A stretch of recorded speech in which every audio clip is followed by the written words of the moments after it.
and welcome. India's aerospace sector, fueled by a 20% private contribution to a rupees 80,000 crore turnover, is now a global player. Make in India brought private players, yet challenges persist. Adapting from government to private control requires strategic collaboration. Bridging the gap between academic knowledge and industrial application demands a continuous effort, especially considering the rapid advancements in aerospace technology. Innovation, driven by AI, machine learning, and advanced robotics, faces challenges in responsible and ethical use. And it is important for us to address security and privacy concerns. But despite a lot of these hurdles, India's aerospace sector, supported by both the government and private backing, is on the rise. And this is the backdrop to a very special conversation today on accelerating Make in India ambitions, ERP solutions for aerospace and defense sector. I'm Miloni Bhatt, and I'm very happy to welcome my guest today. We have with us Mr. Vipul Vachhani. He's the founder and CEO of Jaival Aerospace. Jaival Aerospace provides technological expertise and manufacturing parts for both commercial and combat aircraft. Vipul, welcome to economictimes.com. Thank you, Miloni. Next, we have with us Anand Bhaskar. He is the MD and CEO of Airworks Group. Airworks is an established maintenance, repair, and overhaul player in India with a presence across 27 cities with all required domestic and global certifications for aircraft maintenance. It's very good to have you with us here, Anand. Thanks, Miloni, for having me here. And Vipul and Vishal, look forward to a great conversation. It's our pleasure to have you here. And finally, we have with us Mr. Vishal Raj Saini. He's the country head of India, Epicor Software. Epicor is a global leader of industry-specific enterprise software that promotes business growth. Vishal, wonderful to have you here with us. Thank you for having me, and thank you, Vipul and Anand, for joining us today. Thank you. All right, let's get into it. My first question is to all of you. Vishal, I'd like you to start first, followed by Anand and then Vipul. India hit a significant milestone with a $1.9 billion defense export in 2022-23. Now, what steps, both by government and private sector, would you say contributed to this achievement? And how likely would you say India is to reach the target that it has? Definitely, the numbers are achievable, and the way the growth we are expecting and seeing in aerospace and defense is significant, and specifically areas wherein we are jointly, coordinating with large enterprise, for example, Boeing, Rafale, where we're also learning the technologies, know-how of how it's done is helping us. And areas like wherein, if you're manufacturing something and if Air India is buying something, then some component, some percentage has to be manufactured or brought in from Indian vendors or Indian manufacturers, right? That these kind of policies are really kicking us well, and then, it's helping us really to see that growth in the manufacturing sector in past 1.5 years or so. This is quite significant. Okay. Anand? Miloni, first of all, I think as a country, we should pat ourselves for a great start. This year, the FY23 has been a 16,000 crore exports and a jump of almost 20% over the previous year. Not only these exports are great, the composition of exports is also, something to be proud of. If we have exported to more than 80 countries across the globe, we have more than 100 firms participating, and it is across all the platforms, both new age as well as the traditional equipments, so that's something I think we should all Which is very significant. And be great about. And not only that, the production, domestic production has also crossed 1 lakh crores, which is again a significant milestone for a country which had a late start, as I guess, we are not even in the top 25 of the export countries, defense export countries across the globe. So from, it's almost like being the last in the race to be catching up soon out here. In terms of the work, yes, a lot of efforts have gone in from MOD, Ministry of Defense, to make this happen, from the government to make it happen, whether it is Defense Acquisition Procedure DAP 2020 or others. Yeah, there have been a lot of initiatives which the government has taken to make this happen. All right. Vipul, from your standpoint, what are some of the steps that you feel have worked, and what more could be done? Right. So in terms of steps, there has been really very comprehensive set of steps that is gone on behind the scene, or not so behind the scene. At macro level, first is a defense FDI allowed 74% on an automatic route, which I personally think was quite a significant step. It encourages the foreign players to look at India as a significant investment opportunity. From an Indian company's point of view, a simplified industrial license regime.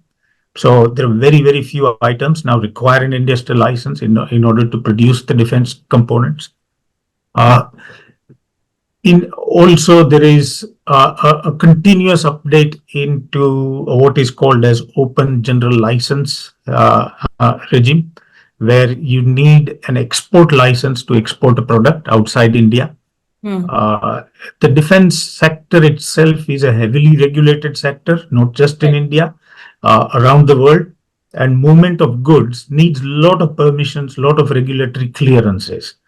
And our own personal experience is that this systems which has been established in India, and we've utilized it for our business, it works very well.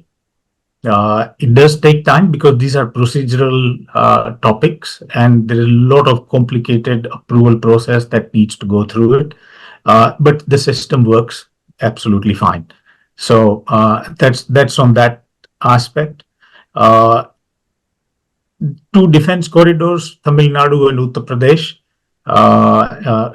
provide a great platform for Indian companies to establish in that, or understand or take advantage of the aerospace incentives, or not just aerospace, defense incentives available around the exports. Another very important topic, and I don't think many people know about it, the defense attaches who are based in various embassies and high commissions around the world, they have been empowered, I think it is 2022, if I remember it correct, to promote Indian defense companies in their respective countries of service, wherever they're based.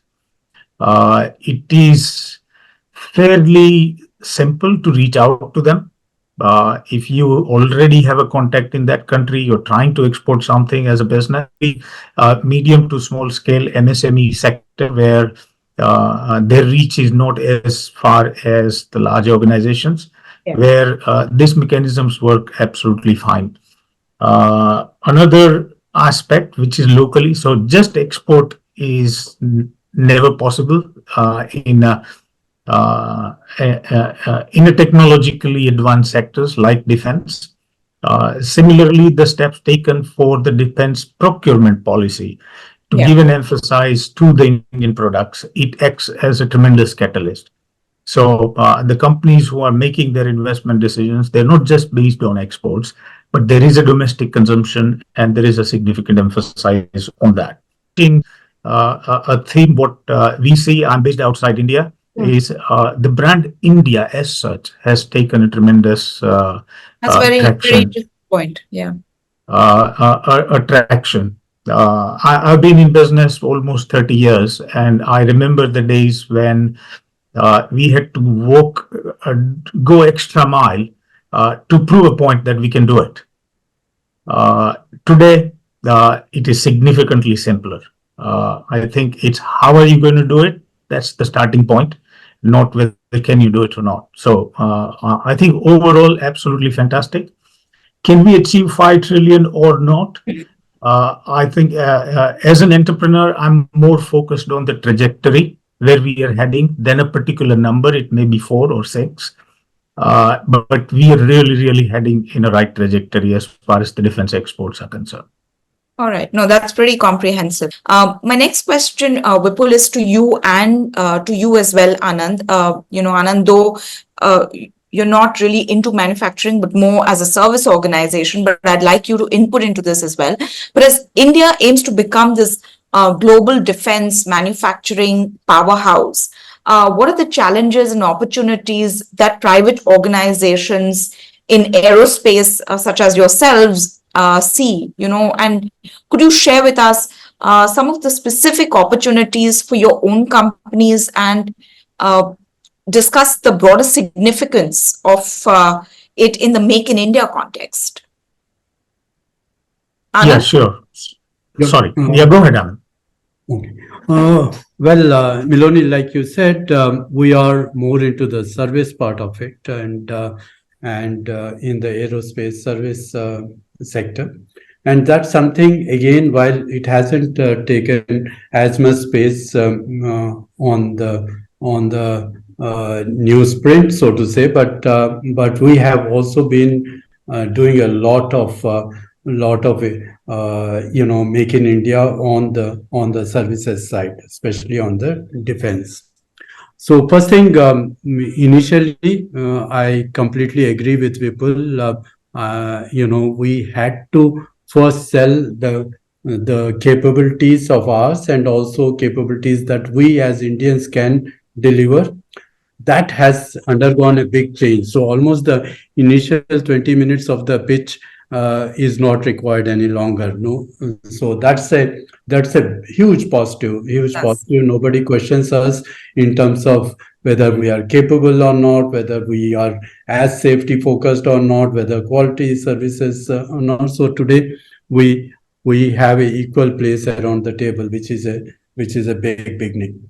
Second has been initially, I've been in this sector for more than a decade now.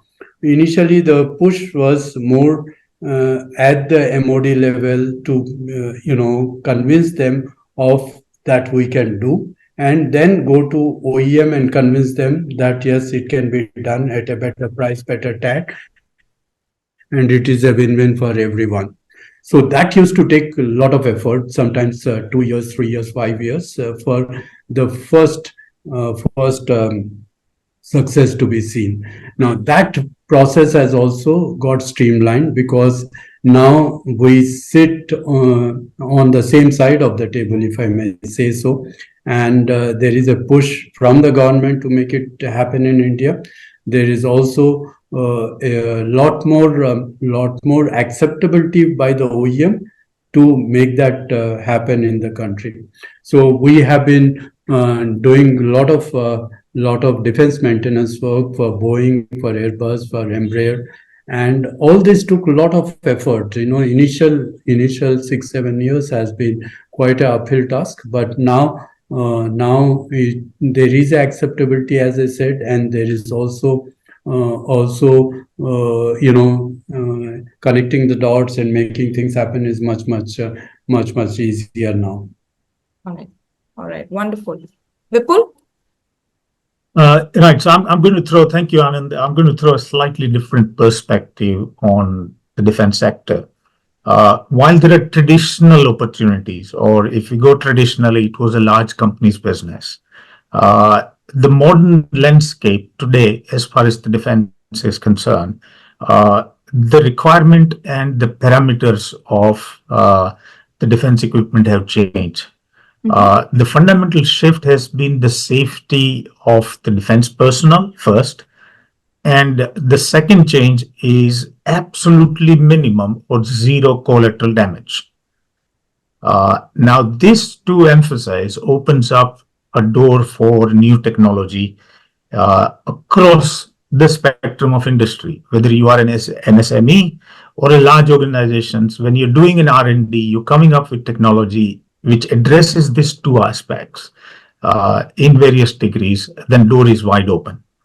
So you mentioned about what are the challenges and the opportunities. So in terms of challenges, there may be a challenges or higher degree of challenges to to contribute, operate, or make a space for any company into a traditional platform. Right. Where, however, this door is wide open for the companies which are open to innovate, open to develop, open to come up with the new. Even within India, we have seen many cases where 20 people startup is demonstrating their capabilities to the defense forces. Fantastic, unheard of, unthinkable many years ago. So that's possible. And of course, the defense forces, whether it's Indian forces or around the world, they're going to expect the maturity, the reliability, the robustness of the technology which can be put into the service. Having said that, it is an open door, and that's where the real opportunity is. Right. Where is the challenge? The initial challenge could be the funding itself. That how do you innovate? How do you do the R&D before you have a surety of work?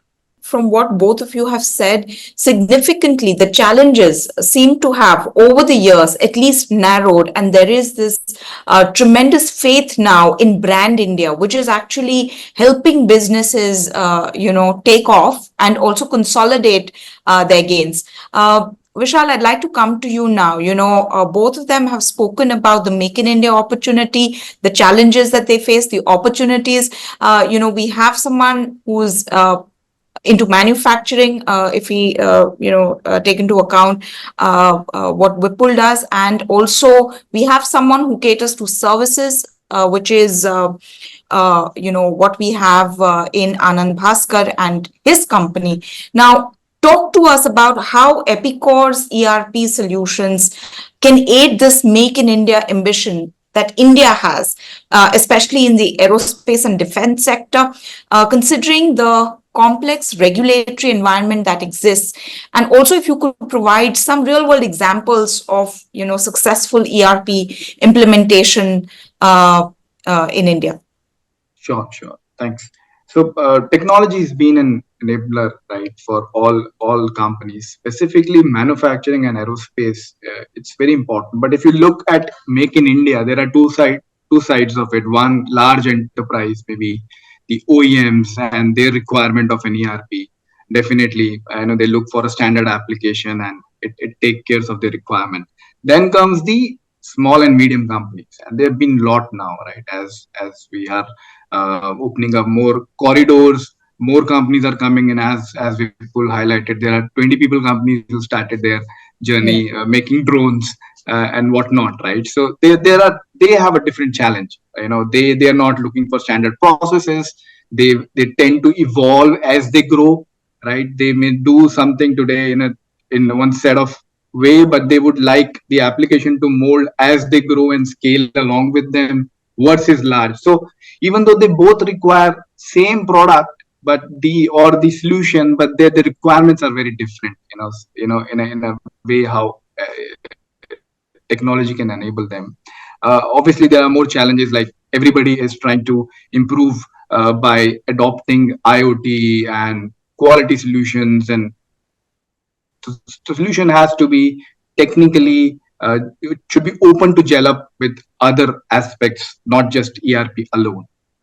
So coming back to aerospace and defense, I will not talk about general things like finance, purchase, sales. Definitely that any ERP should have.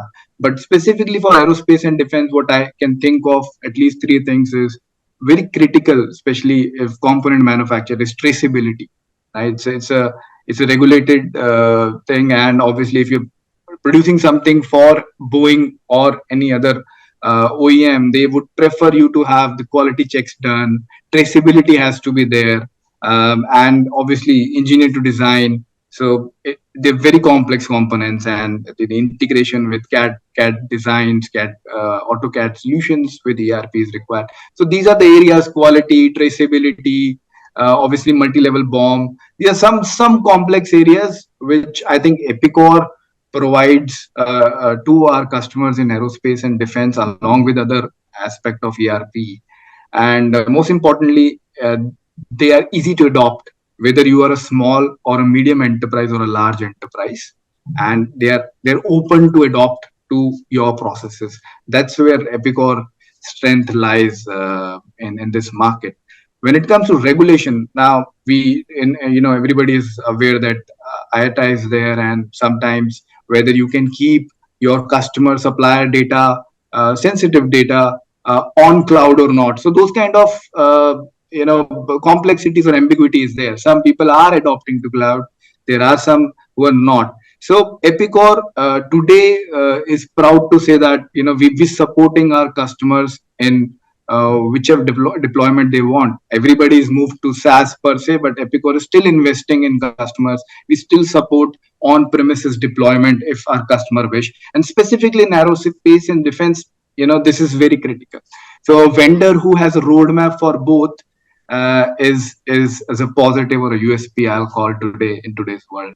So that this is where Epicor fits or gel very well with aerospace and defense kind of. Talk to us a little bit about how you're enhancing customer experience when it comes to supply chain management. So supply chain is, of course, you have your procurement taken care of, your vendors taken care of. So as I said, there has to be traceability in the product itself, and you need to know where this was produced.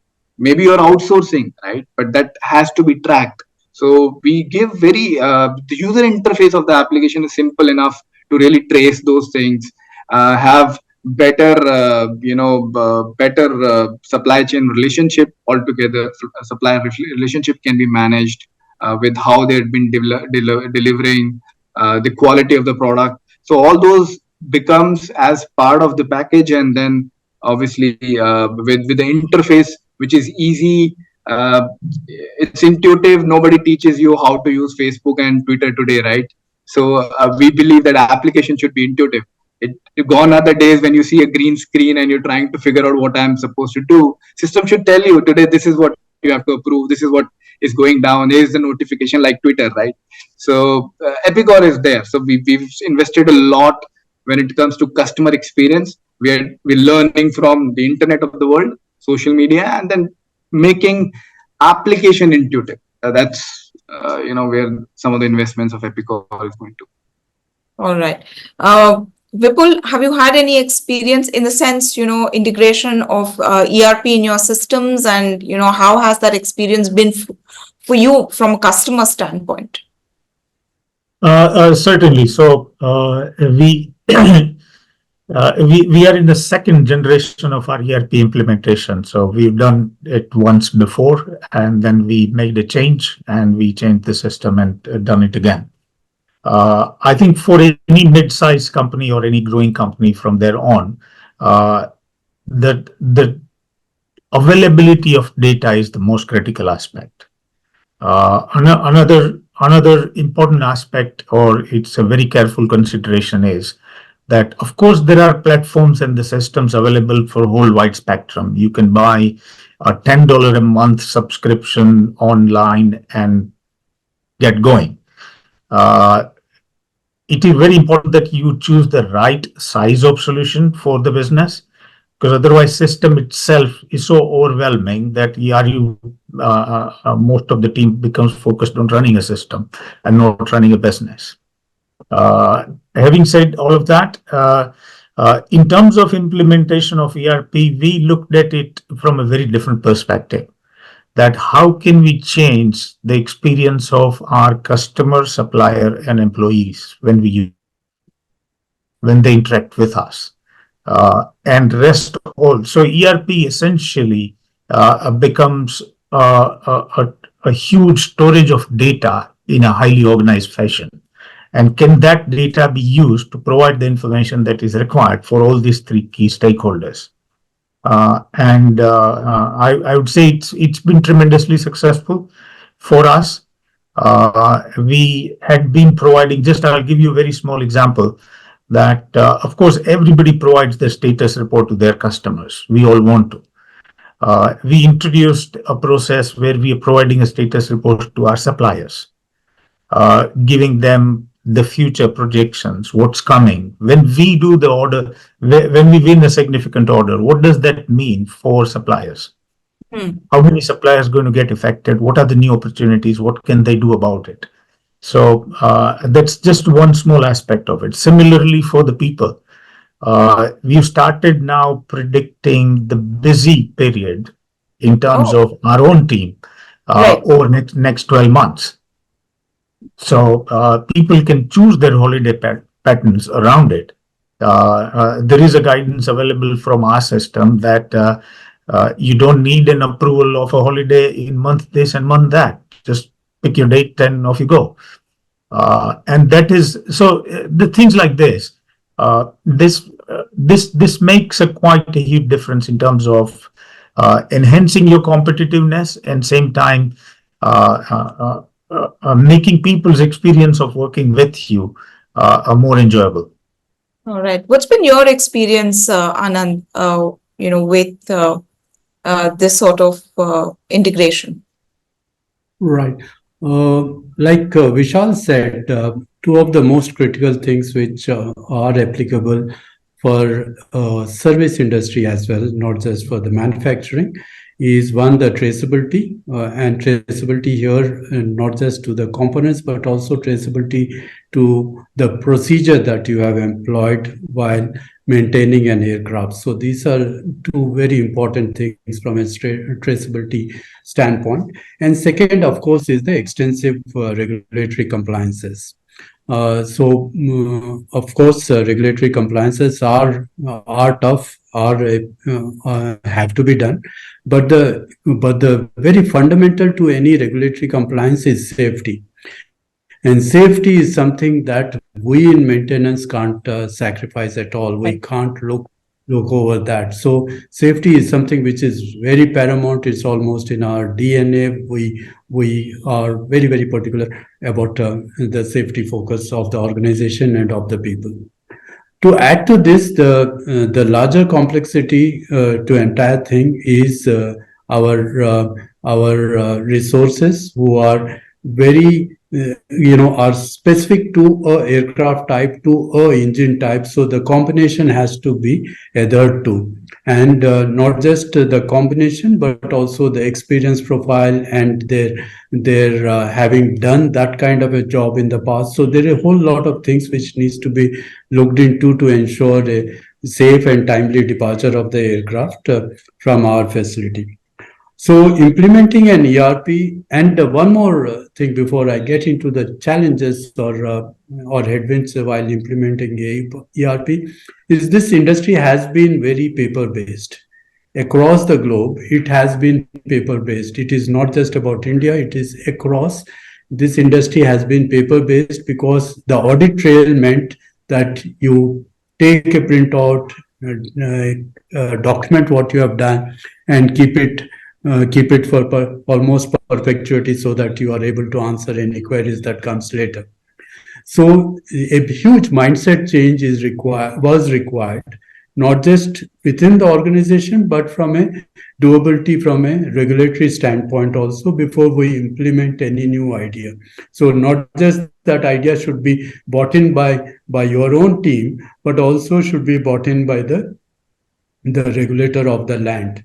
And Correct. of course, there are different regulators have different way of looking at things. When it is an Indian regulator versus a EASA, which is a European aviation regulator, versus a FAA, they are not completely aligned on the way they look at it. There are differences, and you should be able to cater to all those different ways of looking at it in your ERP, because close to 30% of our revenue is dollar denominated. So we are servicing not just Indian customers, but international customers. And therefore, our processes should be aligned to the international regulatory requirement as well. So these are the various complexities that one needs to build into while designing a ERP. And the movement from analog to digital has been more about organizational cultural change, so that adaptation, the embracement of the change, that was most important, because we are finally at the end of the day people's organization, right? We don't deal with so much of machinery, but we deal with people, and therefore the people buy-in is the most important for any success of ERP. How did you achieve that? For that, one lot of training, lot of customization. I know that's something Vishal may not particularly like it, but we had to come out with a workflow which is very close to what he has been doing. A certifying engineer has been doing. So it shouldn't be too big a change over what it should not be a completely new system that he's adopting. So that required two things: one, customization, and two, extensive training to help mitigate any resistance which may come up in the process. Yeah. There's one more need in aerospace and defense, which most of the people forget, is that digital signatures have been becoming a mandate, right? You don't, as he said, the industry works on paper, but today it is also transforming. So digital signatures during manufacturing, also during manufacturing process, you need to digitally sign it. It's no more like in the ERP itself. So yes, those tools have to be integrated, or ERP should have those functionalities if they are catering to this industry. So these are some pitfalls we should be aware of, is what I wanted to highlight. All right, thank you for that. Vipul, my next question is to you. Jaiwal Aerospace emphasizes importance of offering processes, systems, and products that are fun to use. But in the context of aerospace and defense, talk to us about how user experience and design contributes to the success of a manufacturing operation. Absolutely. So the aircraft and civil aircraft we all are used to flying. It's an incredibly complex machine, and it does offer a fairly simple, user-friendly user experience, and a lot of the time it's fun, or majority of time it's fun. Having said that, in manufacturing process, the aerospace is one of the most traditional sector. It makes a very complex machine. It does not enjoy the benefits of volumes of automobile industry. There is a significant amount of a human skill, human expertise is still required to perform a product, not a lot of automation. So within Jaiwal, when we embarked on our journey as a process and system companies, one of the challenge which we had to face was the mindset, which is a traditional mindset. It has always been done like this. And how do you overcome that? The technology has moved on. A lot of things have become significantly simpler. Complexities have gone inside the system, and user experience is simpler. So typically we went about, and I'm going back 10 or 15 years, starting to almost insist or force our customers to bring their frontline worker to the meetings, the people who are going to use our product, not the managers, not the decision makers. I know the boss man is going to write the check, but our real customer is the person who is on the shop floor, who is building a plane. And that did make such a big difference in simplifying manufacturing. And why simplify it? Why does it have to be fun to use? The root of all of this goes into the low-cost flying fares, which we all love. I want to travel from Ahmedabad to Mumbai in 3,200 rupees. And if I'm late in booking, my train ticket might cost me exactly the same price.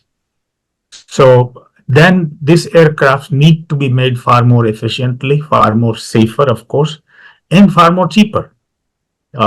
We all like to see the charts of aerospace traffic growth or passenger number growth over next 10, 15 years.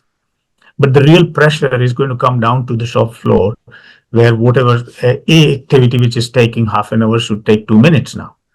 And that is where the fun to use part comes into the picture. The second driver, and it's very unexpected driver, is the young people who's joining the workforce. They don't like complexity. They come from a very simple world. If I give a 30 days training program to perform a operation on an aircraft, they lose interest on day 3. So that's why the systems have to take all those complex user experience, which is simple. And it's not a aircraft user's experience, it is aircraft maker's experience. That it should be fun to use, it should be different. So that is where our focus is, and that's how we deliver our solutions.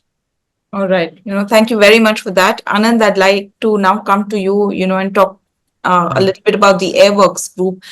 You have a legacy. You've been in operation since 1951. It's India's largest privately owned aviation services provider.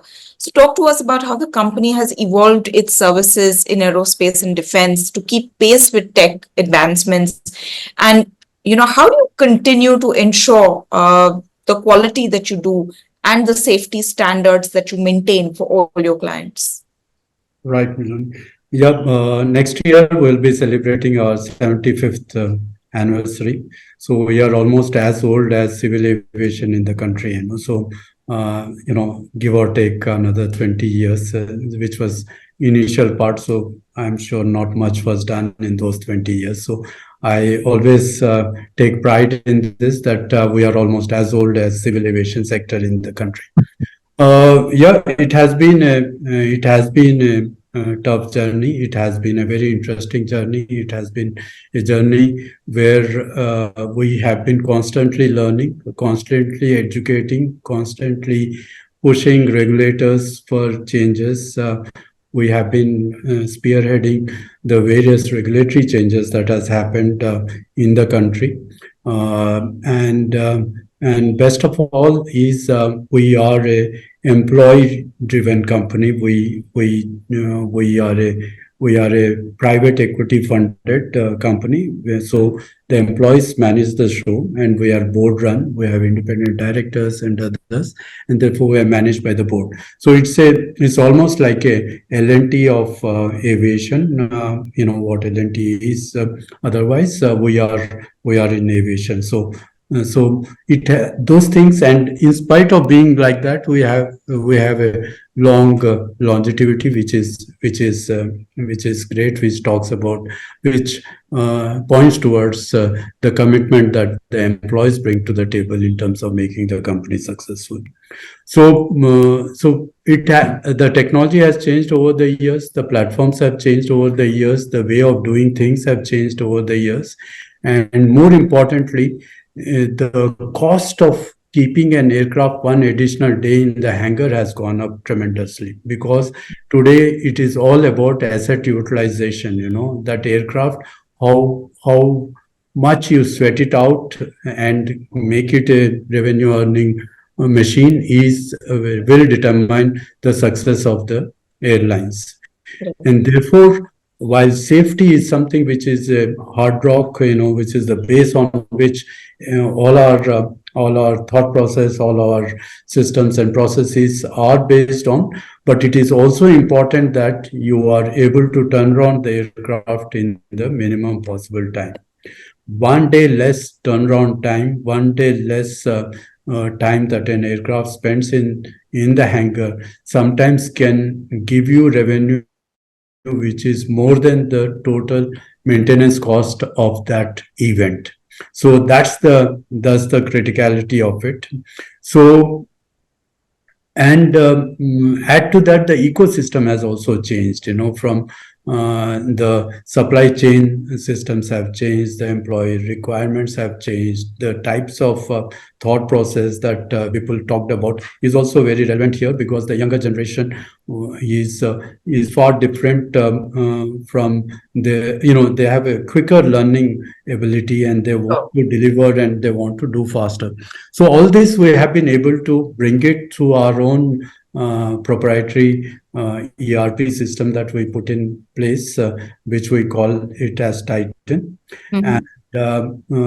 And that has the usual supply chain inputs into it, but most importantly it helps us to plan for our resources, because we have to be very dynamic in terms of resource requirement, in terms of if aircraft A, many a times it happens that the customer was sending a 787, and this I'm talking about international customers, coming to a location, say Mumbai, and he changes that to a A350. So a customer, a employee who can service or attend to a 787 need not be the same employee who can Correct. you can attend to a 350. So these kind of a dynamic changes that needs to be taken care. And finally, customer is the boss, so you need to take care of his requirements, and that flexibility is what we have built into our system.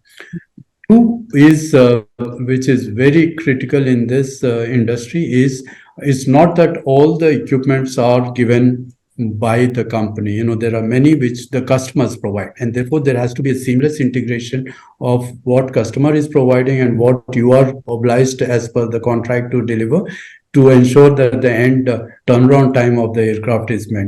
That means that you have to give a lot of visibility, a lot of transparency to the customer and to the head of engineering sitting far away location at the customer's place, so that he can plan his own supply chain requirements to ensure that those spares or rotables come in right time, so that it does not delay the TAT of the aircraft. So Right. so therefore, there has to be a lot of analytics, lot of dashboards which are visible to the customer and at various levels, so that they can take appropriate corrective action on or planning, as the case may be, to ensure the turnaround times are met. So it's a complex structure, but I'm glad that the Titan ERP is working well. We built a platform called M-Sites, which gives us insights into the data that is being pushed around, and also to various stakeholders within the company and outside the company, for us to plan our services better.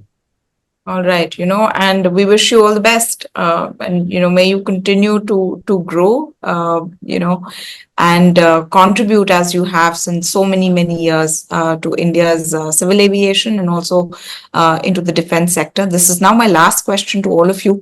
We started on a broad note, basically talking about the Make in India ambitions, how the entire ecosystem has gone through a change, how government push has come in, also private participation, and how that is really fueling this particular ecosystem. We've also spoken about each of your individual businesses, and also systems that you need to ensure that you're competitive and that your businesses continue to scale.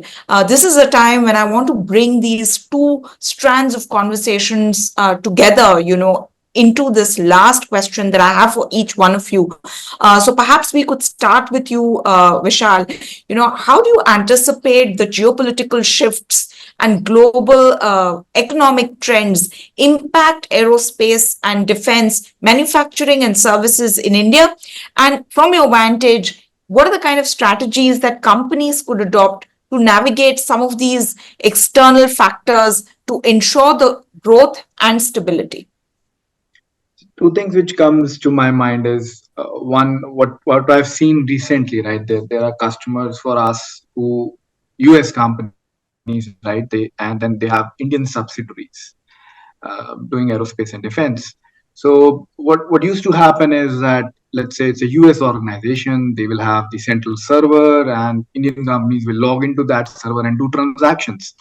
Now, I think India government is also changing that trend. Now, what India government wanted, that Indian transactions should be in India, stored in India at any given point of time, which US was doing from long time, right? Today, you cannot have a US company have data somewhere outside US, right? So these is really changed now. The India government also wants you to have your data stored in India. So this is one complex area when you are in a multinational company. Probably you need to look how you can find ways to tackle that, wherein you are getting the consolidation, because at the end of the day you are one company and you're able to do transactions in multiple countries and making sure that the data for those countries are stored. Same thing is also happening in Europe for that matter, right? There are regulations where you need to keep data in Europe itself. So this is one area where technology helps, and Epicor does it quite well. I think others are also following into the space, because this is a need of our right, because this is one change which political situations or these kind of third party factors uh, uh, bring into during the course of your working. Second area is that Make in India has given us a space, right, where we have got a good, we call as a blue eye guy globally. A lot of investments are coming in. I think this is the right time where an enterprise, small, medium, or large, should really invest in technologies in India itself. Right? India been known to shy away from technology. More manual work has to be done, or paper oriented work. Right? Logs were created. So I think this is the time where Indian companies should invest in technology. Obviously, everybody, when they invest in technology, talks about return of investment. Right? What are the return of investment? I always advocate that it's no more return of investments. It's ROI is all about return of innovations. Today, if you are actually trying to innovate your process, your shop floor, or any other process for that matter, you will see better returns if it clicks. Right? Obviously, there is always a risk when you do innovation. Right? But I think now is the time India should really invest in technology. Indian companies should actually invest in technology and don't shy away from their investments. I think that's the two bit I have. All right. Vipul, what are your thoughts on return on innovation? So I think the geopolitical shifts or global economic trends, what you spoke about, of course, it affects every business. Aerospace and defense, it affects quite significantly because it's heavily globally connected. Whether it's a production of an aircraft or a service of an aircraft, one procedure changed by FAA, I'm sure it affects Anandji directly on next day on a service side. So I think first step, what can we do as a business? What strategy we can apply? If the company is operating in aerospace and defense sector in whatever capacity, they have to start thinking global. I'm not a Mumbai-based company. I'm not an Ahmedabad-based company. I'm not a Bangalore-based company. I'm a company based in planet Earth. I think that's a good start. The next thing is overall from an economic effect point of view, the India has already bought tremendous number of aircrafts in last year, and we are likely to over next decade. So that itself presents an opportunity and make yourself globally competitive, not just rely on a labor cost arbitrage or some other aspects. If you were to sell your services anywhere else in the world, are you competitive? Are you attractive? And start thinking like that. And the third aspect, and which is quite critical, is keep a close eye on a regulatory framework because it evolves at a significantly fast pace, and make sure that those compliances are in place. From a geopolitical point of view, I think you should go on number of Indian government website and list number of friendly countries in terms of an export. It's a fantastic list. Every time I read it, I like it because there are lots of friendly countries. And which makes, and this is not a political rhetoric point of view. This is at a bureaucratic level, at various treaties, various trade agreements, various bilateral agreements. India is in an absolutely fantastic place. So when you go and apply some regulatory clearances, export or import clearances, there's a vast majority of the world which is connected to aerospace is in a very positive light. So take advantage of that. Take advantage of that. Absolutely. I think that's what I would sum up. All right. Okay. Anand, you have the last word on this. Excellent.